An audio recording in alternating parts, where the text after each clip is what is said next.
Irmãos, hoje nós vamos falar sobre o perdão. Perdão, a maior prova de amor. E o texto base está em Romanos, capítulo 5, verso 8, que diz: mas Deus prova o seu amor para conosco, em que Cristo morreu por nós, sendo nós ainda pecadores. Romanos 5,8 fala essa verdade, que Deus prova o seu amor por nós, quando morre por nós naquela cruz, se entrega por nós, sendo nós ainda pecadores. Jesus não esperou que nós melhorássemos para nos amar, porque nós não temos muita dificuldade em amar pessoas boas, em amar gente que a gente gosta, gente bonita, gente cheirosa, gente feliz, gente bem-humorada. É fácil. Mas Deus olhou para mim e para você, e Ele nos amou quando nós estávamos na lama do pecado, sujos. Nós estávamos cobertos de sujeira, e o Senhor olhou para nós e nos amou. E Ele prova o seu amor por nós quando envia o Senhor Jesus Cristo, nosso Senhor Jesus, para morrer por nós naquela cruz, a fim de que a nossa comunhão com Ele não seja interrompida. Então eu quero falar sobre perdão, e sobre 3 perspectivas nessa noite. A primeira é o perdão resolvendo o passado. Existem muitas pessoas cujas vidas não andam, a alegria não está. São pessoas que têm suas vidas paralisadas por causa da falta de perdão e do pecado. A segunda perspectiva é o presente. O perdão alinha o nosso coração com Deus no presente e pode nos transformar no presente e nos tirar de um estado de encurvamento e tristeza para um estado de adoração e exaltação. E em terceiro lugar, o perdão que abre as portas para o futuro glorioso. Então nós vamos olhar essas 3 perspectivas: passado, presente e futuro. E nós vamos ver a vida de 3 pessoas que foram atingidas pela injustiça ou pela falta de perdão, e suas vidas sofreram grande impacto. Mas como é que Jesus também, entrando na vida dessas pessoas, transformou as suas histórias e as reposicionou espiritualmente, a fim de que elas possam viver ou pudessem viver os sonhos do Senhor para a vida delas. Então a primeira é o perdão que resolve o passado. O texto está em João capítulo 5, versos 5 a 8, que diz: estava ali um homem que havia 38 anos, que se achava enfermo. E Jesus, vendo este deitado, e sabendo que estava nesse estado havia muito tempo, disse-lhe: queres ficar são? O enfermo respondeu-lhe: Senhor, não tenho homem algum quando a água é agitada e me ponha no tanque, mas quando eu vou, desce outro antes de mim. Jesus disse-lhe: levanta-te, toma o teu leito e anda. E o verso 14 diz que Jesus vai se encontrar com ele lá no templo depois, e diz assim: depois Jesus encontrou-o no templo e disse-lhe: eis que já estás são, não peques mais, para que não te suceda alguma coisa pior. Nós sabemos, irmãos, que a Bíblia diz que se confessarmos os nossos pecados, Deus é fiel e justo para nos perdoar de todo pecado e nos purificar de toda injustiça. Veja que o texto afirma que nós somos perdoados dos pecados, mas das injustiças somos purificados. Pecado é aquilo que nós fizemos quando erramos contra Deus, mas a injustiça pode ser aquilo que fizeram contra nós. E quando nós sofremos uma injustiça, se nós não nos posicionarmos segundo a palavra de Deus, poderemos cometer pecado. Por exemplo, quando uma mulher, por exemplo, é abusada ou sofre um estupro, esta mulher ou homem, ele não cometeu um pecado, ele sofreu uma injustiça. Porém, se essa pessoa que sofreu esse abuso, esse estupro, ou foi traída, pode ser um adultério, se essa pessoa que sofreu a injustiça não perdoar o agressor, aquele que provocou a injustiça, então esta pessoa também está cometendo pecado por não ter perdoado o agressor. Então veja que a gente pode sair de um estado de injustiça, que é quando fazem alguma coisa ruim para mim, mas a forma como eu reajo à injustiça, como eu me posiciono em relação à injustiça que sofri, ela pode me levar para um lugar de pecado, caso eu não decida perdoar o agressor. E precisamos entender já de partida que o perdão não é um sentimento, não é uma emoção, mas o perdão é uma decisão. Então eu decido perdoar, eu não sinto de perdoar, porque o nosso coração não é confiável, todo o tempo o nosso coração mente para nós e muda, sentimentos oscilam muito, contudo os princípios da palavra de Deus são inflexíveis, são rígidos, são eternos. E se Deus mandou perdoar, então isso é um princípio que eu devo aplicá-lo em obediência ao Senhor, mesmo que eu não esteja sentindo vontade de fazer. Porque se eu não fizer isso, eu cometo pecado. Então, da injustiça para o pecado, basta que você não perdoe a pessoa, ou exclua a pessoa, ou comece a arrumar desculpas para não conviver com ela, ou não resolver aquela situação que se criou. No caso deste homem aqui, ele estava enfermo havia 38 anos e ele estava paralisado. É o homem do tanque de Betesda, 38 anos paralisado. O que aconteceu com esse homem há 38 anos atrás, nós não sabemos. Fato é que Jesus o encontra e diz para ele: olha, você está são, eu te curei, mas cuidado para que você não peque mais. Então Jesus vai nos revelar a causa da enfermidade ou da paralisia, o pecado. A primeira coisa que precisamos observar hoje é: existe alguma coisa na minha vida, alguma área na minha vida que está paralisada? Alguma área que está estéril, que não frutifica, que não avança? Porque pode ser que tenha, e nós precisamos começar a observar isso e olhar isso com olhos espirituais e lutar com as armas certas para podermos avançar. Então aqui nós temos um homem que está 38 anos enfermo, o seu passado o paralisa, mas quando Jesus, lá no versículo 6, faz uma pergunta objetiva e simples, Jesus está esperando uma resposta objetiva e simples. Só que pessoas aprisionadas não têm mais respostas objetivas e simples. Pessoas que estão aprisionadas, ao invés de dar uma resposta para Deus objetiva e simples, vem com resposta subjetiva e evasiva. A pergunta de Jesus foi objetiva e simples. Ele disse para o homem que estava enfermo há 38 anos: você quer ficar são? Você quer ser curado? Uma pergunta objetiva, simples. A resposta do homem, ao invés de dizer sim, eu quero, foi não. O que acontece é o seguinte: quando o anjo vem, agita as águas, ninguém me leva, coitadinho de mim, senta aí, Jesus, você tem que escutar a minha história. O senhor já ouviu meu testemunho? Se eu contar o meu testemunho para você, Jesus, o senhor vai chorar. Você conhece gente assim? Que tem um testemunho para fazer a gente chorar?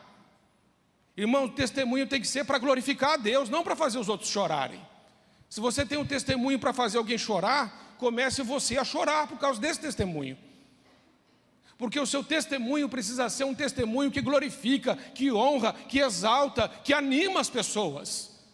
Um testemunho que mostra a evidência de Deus na sua vida e que a sua vida foi para frente porque você deu uma resposta àquilo que Deus estava perguntando a você ou interferindo ou agindo na sua vida. Aqui nós vemos o Jesus indo encontrar esse homem. Ele falou: você quer ficação? Ele falou outra coisa. Ele deu uma desculpa. Ele arrumou um argumento. Ele arrumou uma justificativa. O que Deus não quer ouvir de nós acerca do nosso passado, das nossas dores e das nossas enfermidades, daquilo que paralisa a nossa vida, é uma história, um argumento, uma justificativa, uma explicação, uma racionalização. O que Deus espera ouvir de nós é: Senhor, sim, eu preciso da Tua intervenção na minha vida. Eu percebo que o meu passado me aprisiona. Eu percebo que áreas da minha vida são inférteis. Eu percebo que existe uma paralisia na minha vida, em algumas áreas, desde aquele fato aconteceu. Quando aquilo aconteceu, pode ser, irmão, qualquer coisa. Pode ser o adultério. Você foi traída, você foi traído, você foi caluniado, você foi abandonado, você foi rejeitado, você foi ferido, você está amargurado, deprimido, passivo, frustrado, eu não sei. Mas aconteceu alguma coisa lá atrás. E até quando nós vamos ficar carregando isso? Ou vamos ficar prostrados com essa história que aconteceu no passado, que a gente fica relembrando e relembrando dela milhares e milhares de vezes, mas não resolve. Esse homem está há 38 anos andando em círculos. 38 anos que ele não sai do lugar. É uma paralisia, é um passado que impede de viver o presente e é um passado que impede de sonhar com um futuro glorioso.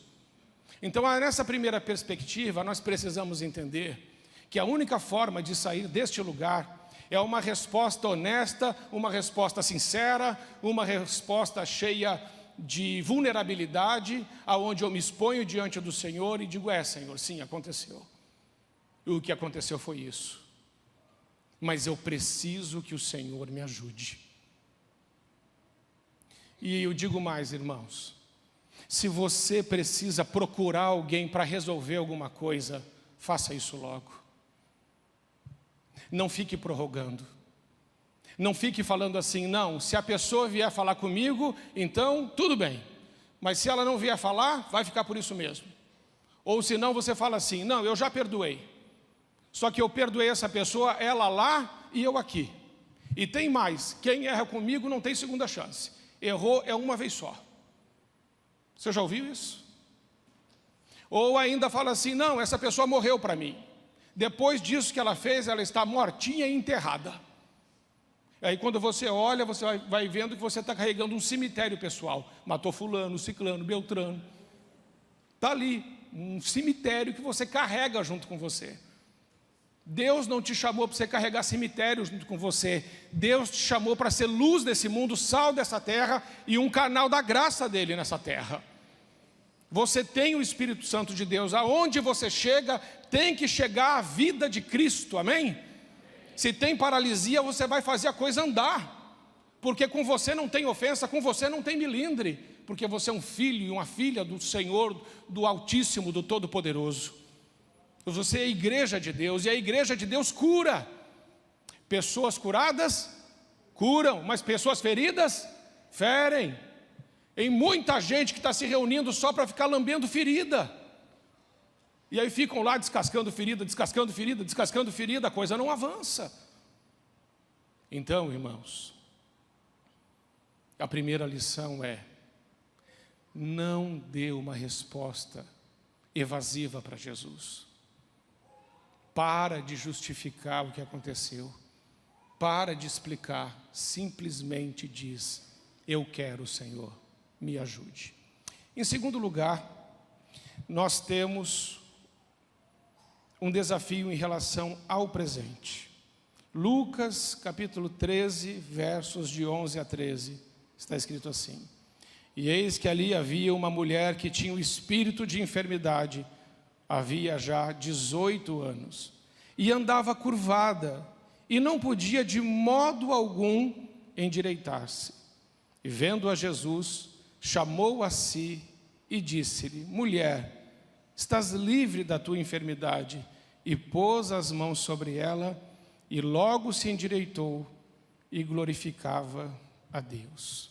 Esta mulher está há 18 anos presa. Aquele homem era 38, essa mulher 18 anos. 18 anos encurvada. e encurvada dentro da igreja. Essa mulher representa uma igreja dentro da igreja. Existem pessoas que estão na igreja, mas estão encurvadas. E esse encurvamento é porque alguma coisa aconteceu. No caso dessa mulher, Jesus é que diz, há 18 anos atrás, aconteceu alguma coisa na vida dela, mas Jesus veio e curou essa mulher, mas ela perdeu. O que essa mulher perdeu por 18 anos? Ela perdeu a visão. Ela estava encurvada, ela olhava só para baixo.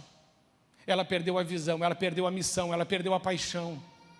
Amados irmãos, quando nós estamos feridos ou presos a alguma coisa que aconteceu, Deus pode nos perdoar e a gente pode pedir perdão a Deus, mas isso não significa que imediatamente as coisas serão resolvidas, como num passe de mágica.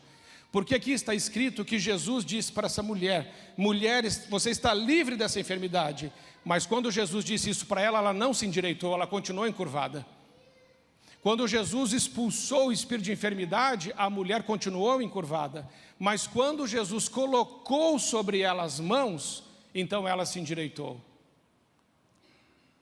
O que isso quer dizer? Existe cura na nossa vida que não virá só mediante ao pedido de perdão ou liberação de perdão.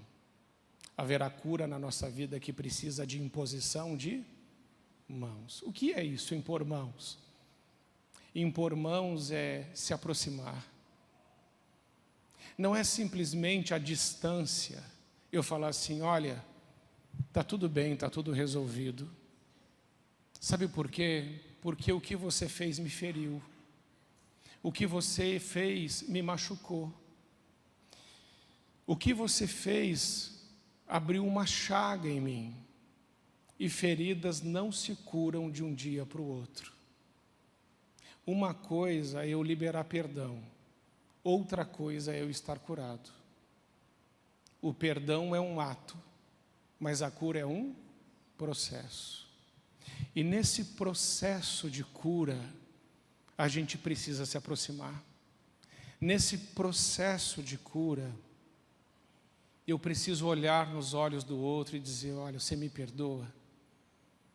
Aí eu te perdoo, então vem cá, me dá um abraço, volta para o meu círculo de amizade. Você tem espaço de novo na minha vida, você tem espaço para errar de novo comigo. Eu amo você.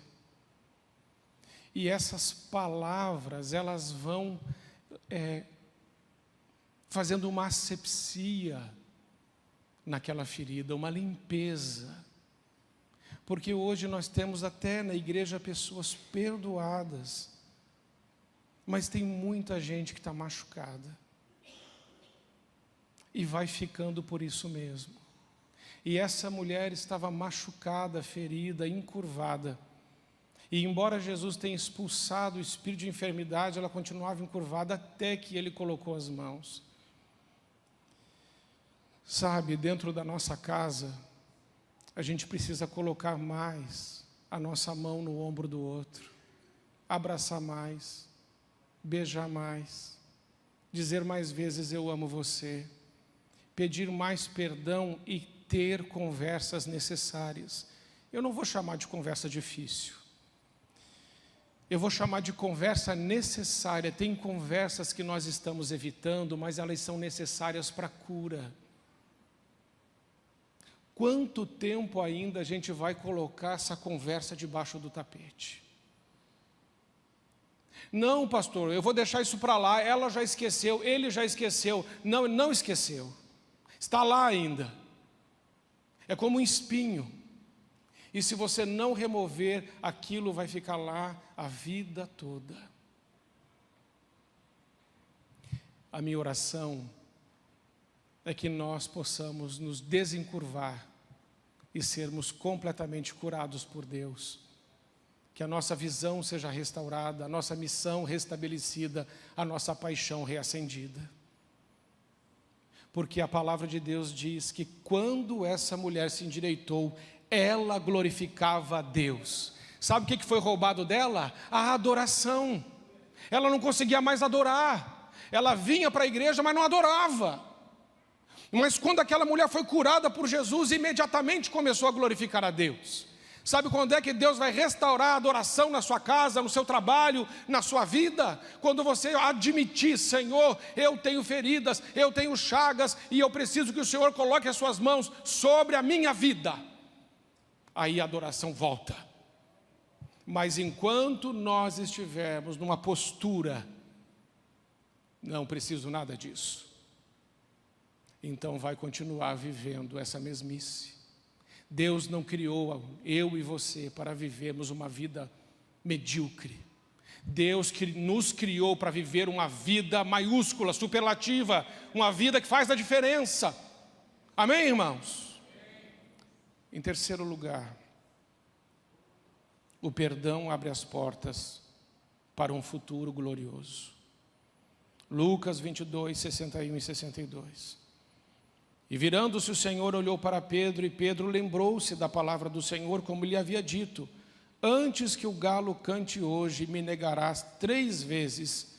E saindo Pedro para fora, chorou amargamente. E no versículo depois, lá João 21, 17, diz assim: disse-lhe 3ª vez Simão, filho de Jonas, amas-me? Simão entristeceu-se por lhe ter dito 3ª vez, amas-me? E disse-lhe: Senhor, tu sabes tudo, tu sabes que eu te amo. Jesus disse-lhe: apacenta as minhas ovelhas. Quando Pedro negou Jesus, ele ficou tão decepcionado com ele mesmo, que ele desistiu do comissionamento de Jesus para a sua vida. Talvez o seu problema não seja com as pessoas, não seja com seu pai, com a sua mãe ou com seu irmão. Talvez o seu problema seja com Deus. E você olhe para você mesmo e se considere indigno ou indigna de servi-lo. Pedro se considerou exatamente assim depois que negou Jesus 3 vezes. Ele disse assim: eu vou pescar. Eu vou voltar para o lugar de onde Jesus tinha me tirado, porque eu não sou digno de acompanhá-lo nesse ministério e de servi-lo. Contudo, Jesus não concorda com isso. Ele vai atrás de Pedro e pergunta para Pedro: Pedro, você me ama? E Pedro responde que sim. Então Jesus diz para ele: então apacenta as minhas ovelhas. Sabe o que eu aprendo? Eu aprendo que as portas do nosso futuro se abrem quando a gente volta a relacionar com Deus por quem Ele é, e não preocupados com aquilo que a gente precisa fazer para Ele. Jesus morreu naquela cruz não para que você faça alguma coisa por Ele. Jesus morreu naquela cruz para ter comunhão com você. Ele te ama. Ele te ama. E se você não fizer nada, Ele te ama. Porque Deus não nos ama por aquilo que fazemos. Deus nos ama por aquilo que nós somos. Qual o filho que é mais amado pelo pai? O médico ou o lixeiro? Os dois são amados iguais. Porque não são amados por aquilo que fazem, são amados por aquilo que são. São filhos. Não importa o que você faz, Deus ama você. Mas quando você restaura o teu relacionamento com Deus, você volta a andar nas obras que o Senhor separou para a sua vida. A minha oração é que as portas gloriosas de Deus, de um futuro cheio de alegria e esperança, se abram sobre sua vida. E você diga para Deus: Senhor, eu quero o Senhor. Depois a gente vê o que vai fazer juntos. E Pedro entendeu essa verdade. E depois desse encontro com Jesus, ele se tornou o grande apóstolo Pedro. Você entende? O perdão muda a nossa história. Quando paramos de dar justificativas, de arrumar explicações, de levantar argumentos, batemos no peito, admitimos as nossas falhas, admitimos que temos feridas, que muitas vezes nós somos arrogantes, orgulhosos, que muitas vezes somos soberbos e altivos, que machucamos as pessoas e que falamos às vezes com elas de uma forma forte, que mutila. Quando a gente reconhece isso e pede perdão a Deus e às pessoas, Deus libera a nossa vida para a gente avançar. Mas quando não fazemos, nossa vida fica paralisada, nossa cabeça fica curvada, o nosso trabalho se torna irrelevante diante de Deus. Que vida você quer viver? Que escolha você quer fazer hoje? Deus que está aqui, o Senhor Jesus Cristo, é poderoso para resolver o seu passado, realinhar o seu presente e abrir para você as portas de um futuro glorioso. Depende de você. Mas se você quiser isso, saiba que Ele vai pedir para você fazer coisas depois, como amar o próximo como a si mesmo, como pedir perdão, se humilhar, se quebrantar, chorar, confessar, porque tudo isso vai limpar você e o Senhor vai curar todas as suas feridas e Ele vai te restaurar. E o que vai acontecer depois? Você se parece mais com Ele e você se torna verdadeiramente um canal limpo da graça do Senhor. Amém? Vamos ficar em pé? Eu quero fazer uma oração com você sobre essas 3 áreas: seu passado, o seu presente, o seu futuro. Como ficou o seu passado? Está paralisado? Alguma área da sua vida não avança e você consegue lembrar que existem situações que precisam ser resolvidas? Em segundo lugar, o seu presente, a sua visão, a sua paixão, a sua missão, estão alinhados com o trono da graça de Deus? Em terceiro lugar, o seu futuro. É o futuro de Deus ou é o futuro que você construiu? Onde você deseja chegar? Por que porta você deseja passar? Senhor Jesus, nós colocamos nossas vidas nas Tuas mãos. E agora nós olhamos para a nossa história. E, Senhor, pedimos que o Teu Espírito Santo nos mostre quais são as áreas que nós precisamos de cura, libertação, de perdão, áreas que precisam ser purificadas com o Teu sangue. Porque, Senhor, nós não queremos mais dar argumentos nem justificativas, não queremos dar respostas evasivas, nós queremos simplesmente sermos curados, perdoados, mas também queremos perdoar e viver aquilo que o Senhor nos chamou para viver.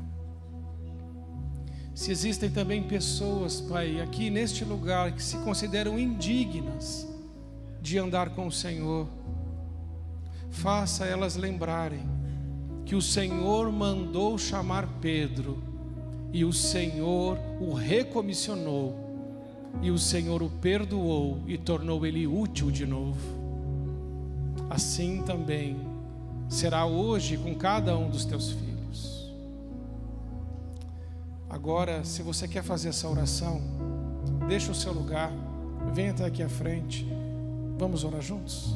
Em nome de Jesus, pode vir.